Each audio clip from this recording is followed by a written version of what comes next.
Hello student. Chemistry के 11वें part को alcohol phenol and ether को पढ़ रहे थे। इसके अंदर अल्कोहल अल्कोहल कंप्लीट हो गया था। इसकी प्रिपरेशन भी भौतिक गुण भी और रासायनिक गुण भी और कुछ एक औद्योगिक महत्व के अल्कोहल बताए थे।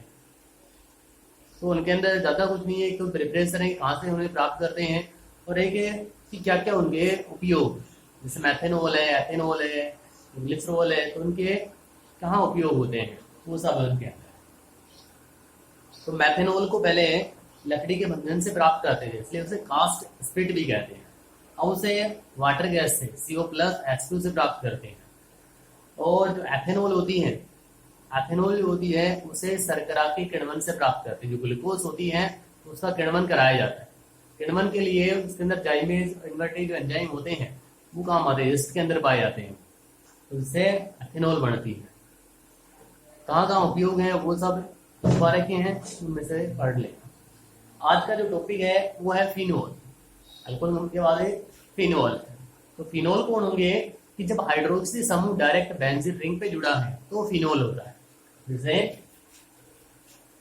ये बेंजीन रिंग है और इसमें डायरेक्ट OH समूह जुड़ा है तो कौन है, फिनोल है। लेकिन यदि OH समूह किसी प्रतिस्थापी कार्बन से जुड़ के फिर रिंग पे जुड़ता तो फिर वो क्या होता, अल्कोहल ही होता, तो फिनोल होंगे। फिनोल के कुछ एक नामकरण के अंदर है, जैसे इसका तो नाम सामान्य फिनोल है, IUPAC में फिनोल है। ये हो गया, मान लीजिए ये वाला।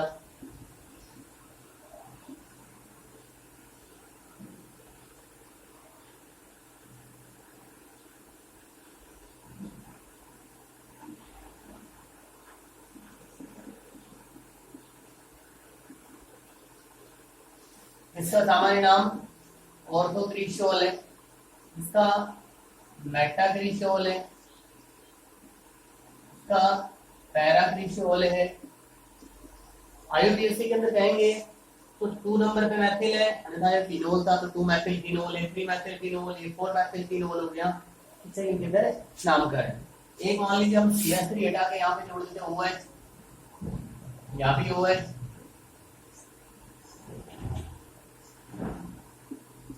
तो फिर इसका जो नाम है सामान्य नाम वो है कैटेसोल, इसका रिसोर्सिनोल, इसका विनोल, सामान्य नाम।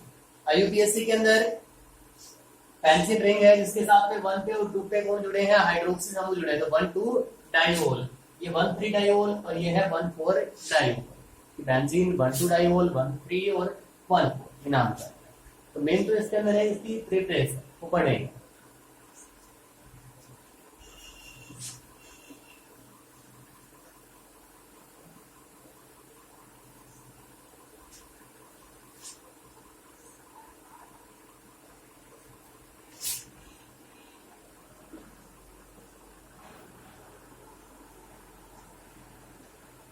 Preparation of phenol.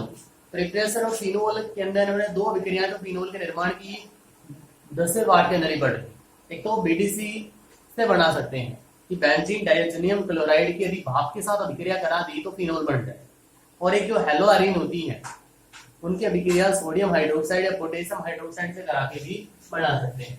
तो पहले है बेंजीन डाइज़ोनियम क्लोराइड, रिंग के ऊपर N2Cl समूह जुड़ा है, अभिक्रिया कराई भाप के साथ, H2 बाद विकलन हुआ OH ने इसको हटा दिया रिंग से, N2Cl को रिंग के ऊपर यू किया, फिनोल प्लस में H जुड़ा Cl के साथ में, HCl और नाइट्रोजन गैस का निष्कासन हो तो फिनोल बन गया। ठीक है। दूसरी है हेलोअरीन से,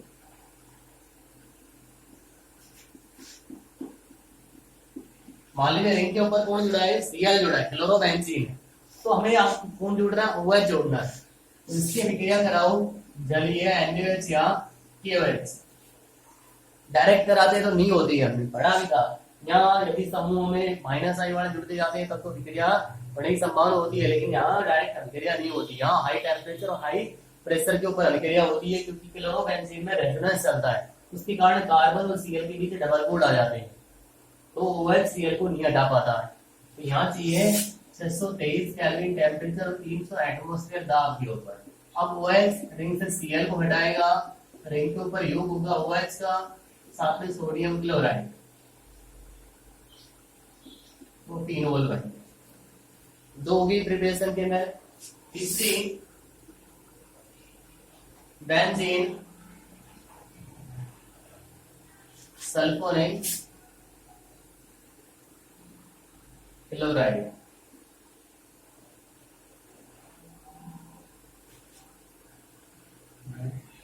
बेंजीन सल्फोनिक अम्ल से ही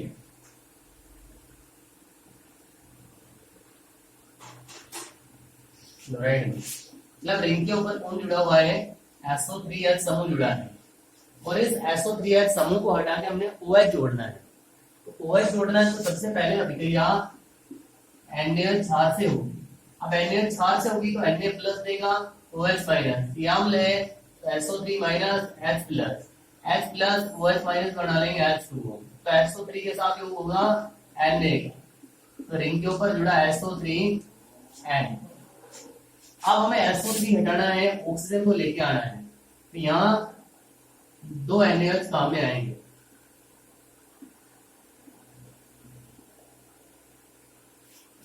देखो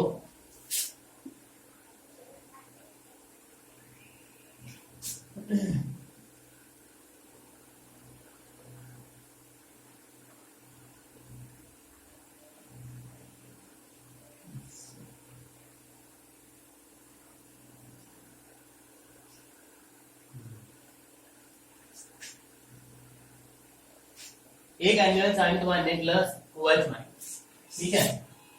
एक हो गया Na और H3, इसमें H अलग हुआ, इसमें OH अलग, अलग कौन हो गया? H, ठीक है। उसके बाद में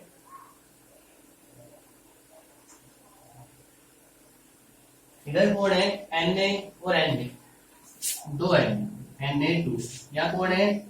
H। अब बचा कौन? ONA, रिंग के ऊपर योग कैसा हो गया? OH। अब हमें Na हटा के वापस किसको लेके आना है? हाइड्रोजन लेके आना है, तो यहाँ क्रिया डाइल्यूट HCl से करा, तो H प्लस Cl माइनस, इधर Na, तो माइनस हो गया NaCl, तो रिंग के ऊपर O के साथ में आ गया H, फिनोल। क्या करानी है हमें? इससे सल्फोनिक अम्ल की अभिक्रिया NaOH से कराएंगे, SO3Na। उसके बाद में दो NaOH और काम में आएंगे, सोडियम फिनोक्साइड बनेगा, उसकी अभिक्रिया डाइल्यूट HCl से करा दें या दूसरे कोई अम्ल से करा दें तो फिनोल बन जाएगा। ये हो, हम इसे बेंजीन से बना सकते हैं, क्योंकि बेंजीन की अभिक्रिया जो सल्फोनिक अभिक्रिया है इसके अंदर H2SO4 से अभिक्रिया कराई जाती है, उससे ही सल्फोनिक अम्ल बनता है।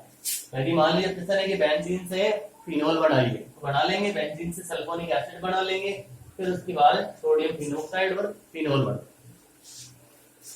उसके बाद अगली ये है कि बेंजीन, ये तो बेंजीन से 3-4 स्टेप पूर्ण हो रही है, हमें वाले एक स्टेप में कंप्लीट करनी है अभिक्रिया। तो बेंजीन का ऑक्सीडेशन करा B2O5, ऑक्सीकरण होगा तो यहाँ तो कौन है? हाइड्रोजन है, ऑक्सीजन हो रहा है, तो कौन हो गया? फिनोल बन गया। यहाँ पे केवल वेनेडियम पेंटा ऑक्साइड ही ऑक्सीकारक काम में लेना है, कोई दूसरा नहीं लेना है, तभी फिनोल बने, बाकी से नहीं बने। तो ये होगी फिनोल BDC से, हेलोअरीन से, बेंजीन सल्फोनिक अम्ल से और बेंजीन। उसके बाद अगली हो जाएगी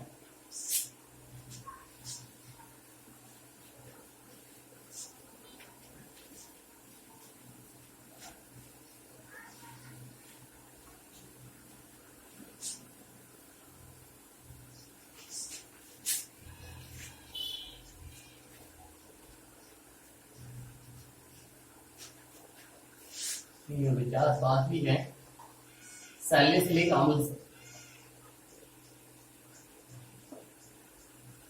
जो अभिक्रिया मान लीजिए यहाँ पर समझा रहा हूँ और मान लीजिए नोट्स में नहीं लिखी है तो उन्हें लिख लें, वैसे तो ज्यादातर हुई गई, कोई वाले रह भी गई हो, तो जहां हमने लिखी है स्क्रीनशॉट ले लें, कुछ दे लें, रोक के वीडियो को, उस अभिक्रिया को लिख ले अपनी शेयर नोट में। तो जैसे ये मेरे ध्यान में नहीं लिखवाई थी शायद, तो सैलिसिलिक अम्ल से, सैलिसिलिक अम्ल क्या होगा, यहाँ तो जुड़ा हुआ है और यहाँ जुड़ा हुआ है सी डबल, यदि यहाँ से सी डबल में हट जाए तो कौन बन जाएगा, फिनोल बन जाएगा। कैसे हटाएंगे, अभिक्रिया होती है बी कार्बोक्सिलिक एसिड, जिसके अंदर पहले अभिक्रिया कराते हैं हम NaH4, NaH4 से कराएंगे Na प्लस OH माइनस, अम्ल क्या देगा H, इधर से OH माइनस H, तो सी डबल लो के साथ कौन आ गया N, यहाँ है OH, यहाँ हो गया सी डबल लो N।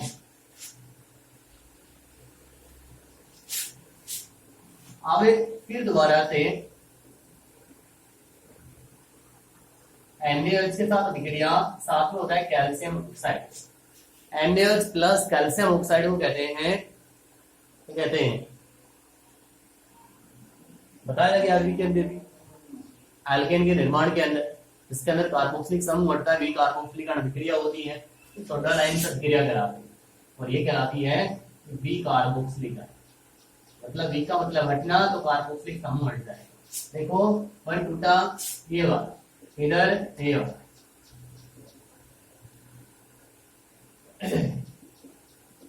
ऊपर बचा है OH, यहाँ H है तो दिखाने की जरूरत नहीं है, इधर Na रहने Na2, सी के सामने दो हुए, तीन ऑक्सीजन CO2, यहाँ जो कैल्शियम ऑक्साइड है वो ऐसे शुष्क रखता है, पीने नहीं देता, क्योंकि इसके अंदर H2 का निष्कासन होता है, पहले स्टेप के अंदर Na अभिक्रिया करता है तो H2 गीला हो जाता है, और गीला होने के बाद क्षार का आयन किसमें होगा, Na प्लस OH माइनस, बल कौन सा तोड़ना है और H के बीच, इसलिए कैल्शियम ऑक्साइड में लाया जाता है, तो ये हो जाएगी सैलिसिलिक अम्ल। तो सैलिसिलिक अम्ल का क्या करा दिया जाए, बी कार्बोक्सिलिक करा दिया जाए, सी डबल समूह हट जाए तो फिनोल बन जाएगा।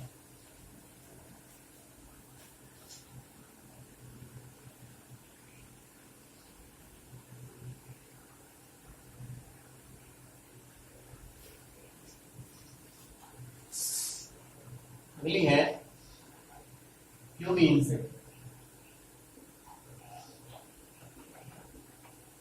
क्यूमीन क्या होती है,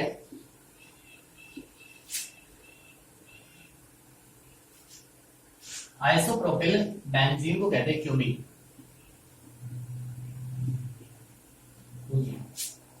इससे क्यूमीन क्या है, इसका कराया जाता है ऑक्सीडेशन, मतलब वायुमंडलीय ऑक्सीजन से अभिक्रिया होती है,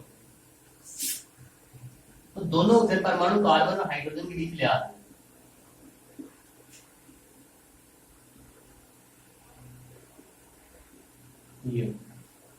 यहाँ जो दो ऑक्सीजन आ जाते हैं तो पेरोक्साइड बढ़ जाता है, ठीक है, उसके बाद में बने हुए पेरोक्साइड की अभिक्रिया, मतलब इसका करा दिया जाता है जल अपघटन,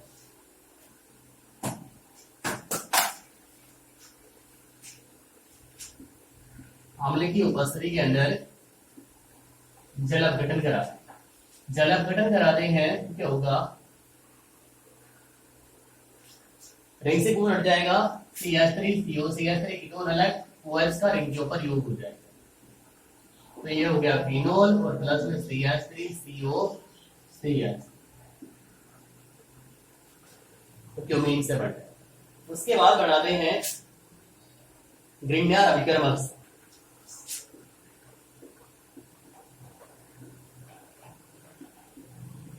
ग्रिग्नार्ड अभिकर्मक हमें एरोमेटिक लेना है, जैसे रिंग के ऊपर कौन जुड़ा है, MgBr जुड़ा है, सब ये भी नहीं होगी, इसको भी लिख लेंगे, इसकी भी अभिक्रिया प्रकाश की उपस्थिति के अंदर ऑक्सीजन से कराई जाती है, तो ऑक्सीजन के साथ कराई जाती है, तो ये भी क्या बनाएगा, पेरोक्साइड ही बनाएगा, मतलब रिंग के ऊपर ऑक्सीजन ऑक्सीजन और MgBr,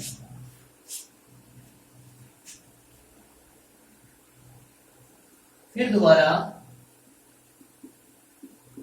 ग्रिग्नार्ड अभिकर्मक से कराएं, दोबारा जब ग्रिग्नार्ड अभिकर्मक से कराएंगे, एक ऑक्सीजन परमाणु इसके साथ और एक उसके साथ चला है, मतलब रिंग के ऊपर कौन आ गया, OMgB, कितने हो गए ऐसे, दो, अब किसको हटाना है, MgBr को हटाना है, MgBr को हटाना है, तो ये तो हमने अल्कोहल के अंदर भी बढ़ा है, क्या करा दे, जल अपघटन करा, है ना। जल अपघटन कराएंगे और ये टूटेगा, इधर ये टूटेगा, O minus M G plus H plus O H minus, तो के साथ एच और एम जी के साथ ओ एच आ, यहाँ तो हो गया ओ एच और एम जी के साथ गुण है, बी आर तो पहले ही और गुण जुड़ गया ओ एच। तो ये दोनों एक ही है, पहले क्या करानी हमें, ऑक्सीडेशन कराना, पेरोक्साइड बनाना है और फिर जल अपघटन कराना, तो फिनोल बन जाएगा।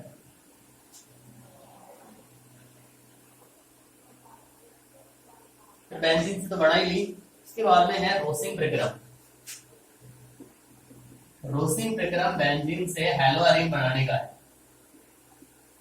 रोसिंग प्रक्रम में क्या होगा कि बेंजीन की अभिक्रिया कराई जाती है,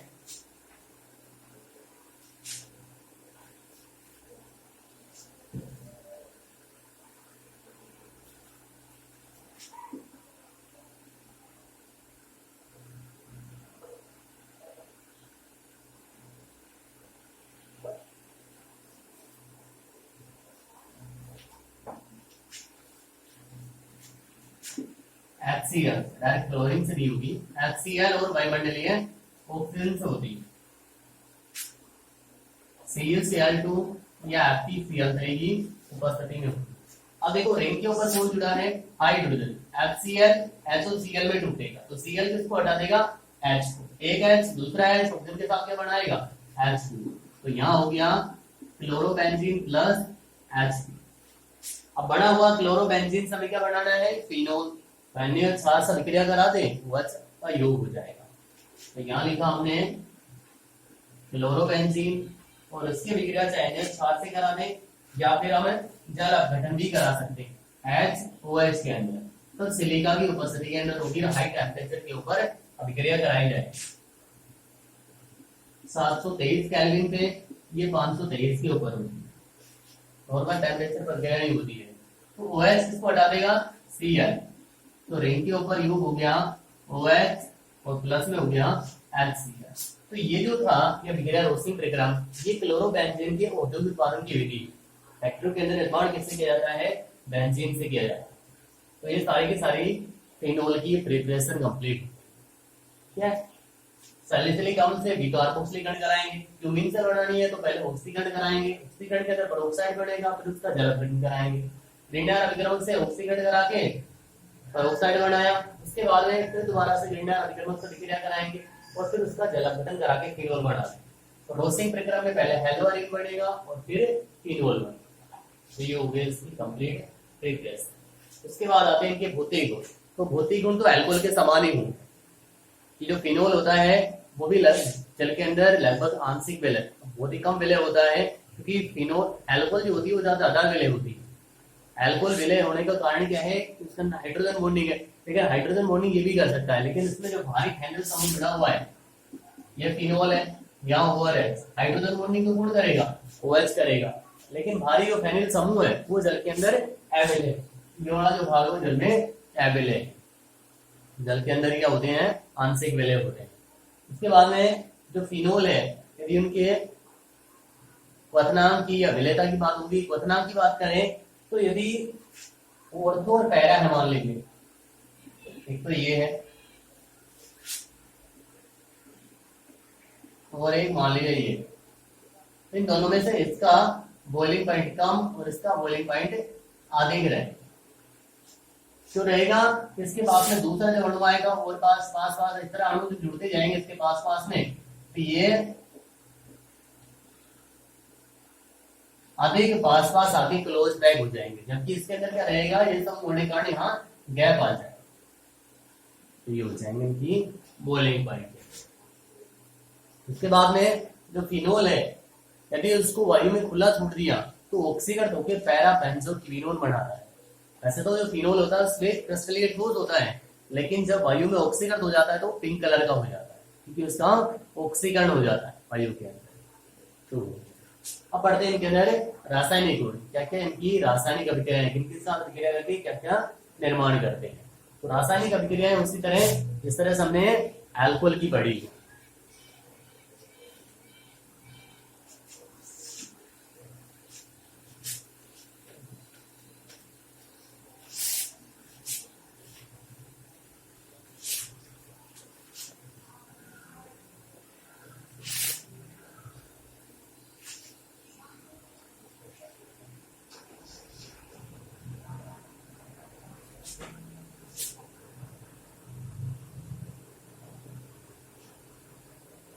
रासायनिक गुण। सबसे पहली है वह ROS था, यहाँ एरोमेटिक था, तो ऑक्सीजन और हाइड्रोजन के बंध विकलन।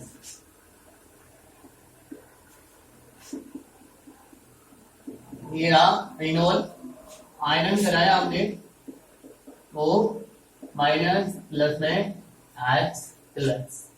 या ऑक्सीजन के पास है दो लोन पेयर, यहाँ दो तो थे, एक बंद हो रहा है, तीन। कौन बना यहाँ? फिनोक्साइड आयन बना।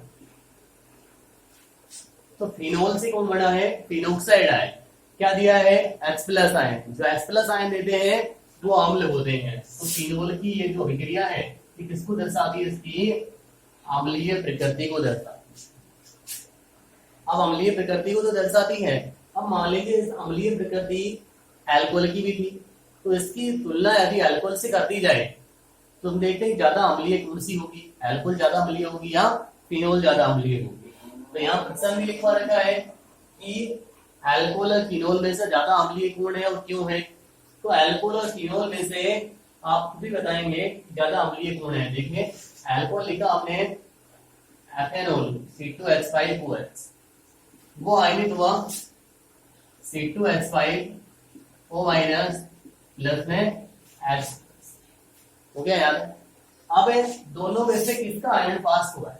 देखेंगे इस ऑक्सीजन परमाणु के ऊपर जिसके पास इलेक्ट्रॉन घनत्व कम रहेगा उतना ही और H आबंध दुर्बल होगा। तो यहाँ इलेक्ट्रॉन घनत्व जितना कम रहेगा ये बॉन्ड उतना ही वीक होगा। वीक होगा तो H प्लस आयन आसानी से अलग हो जाएगा। तो अब इन दोनों में से किसके पास ऑक्सीजन परमाणु का इलेक्ट्रॉन घनत्व कम है वो कौन बताता है? इसके साथ जुड़ा हुआ समूह बताता है। तो इसके साथ जो एल्किल समूह जुड़ा है ये वाला, ये एल्किल समूह प्लस आई प्रभाव वाला है। इसके साथ जो फेनिल समूह जुड़ा हुआ है ये फेनिल समूह माइनस आई प्रभाव वाला है। इंडेक्स इफेक्ट पढ़े हमने। तो प्लस आई प्रभाव वाले जो समूह होते हैं वो तो इलेक्ट्रॉन देने वाले होते हैं।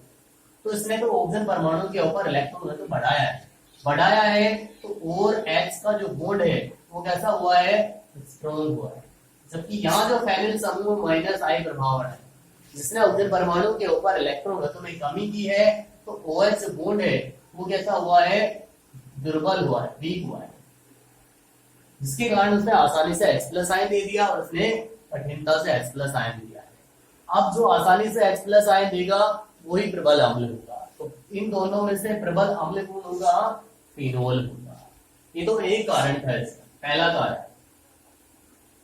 कि फिनोल के साथ में कौन जुड़ा होता है? माइनस आई प्रभाव वाला फेनिल समूह जुड़ा होता है, जबकि अल्कोहल के अंदर एल्किल समूह जुड़ा है प्लस आई प्रभाव वाला है। ठीक है, पहला कारण। दूसरा कारण कि फिनोल का जब आयन हुआ तो बना हुआ फिनोक्साइड आयन क्या दर्शाता है? अनुनाद दर्शाता है। प्लस आर रेजोनेंस चलता है इसके अंदर। और जिन आयनों के अंदर अनुनाद चलता है वो कैसे होते हैं? स्थायी होते हैं। स्थायी होते हैं तो इसलिए आसानी से H प्लस आयन देगा तो ये अधिक अम्लीय है। जबकि अल्कोहल के आयन से बना हुआ एल्कोक्साइड आयन में अनुनाद नहीं होता है तो आयन कैसा है? अस्थायी। अस्थायी है तो बढ़ना ही कठिन है, इसलिए कैसा होगा? कम अम्लीय। कि वह आसानी से H प्लस आयन दे देगा। क्यों? क्योंकि जो आयन बढ़ेगा फिनोक्साइड आयन वो भी कैसा है? स्टेबल है, आसानी से H प्लस आयन ये नहीं देगा क्योंकि इसके अंदर जो आयन बना है वो स्थायी नहीं है, उसमें किसी प्रकार का कोई रेजोनेंस नहीं चलता। तो ये तो हो गया दोनों के अंदर कंपेरिजन। अब मान लीजिए उस फिनोल के साथ में ही अलग अलग समूह जुड़ जाए और तो पैरा मेटा के ऊपर तो क्या प्रभाव होगा? ये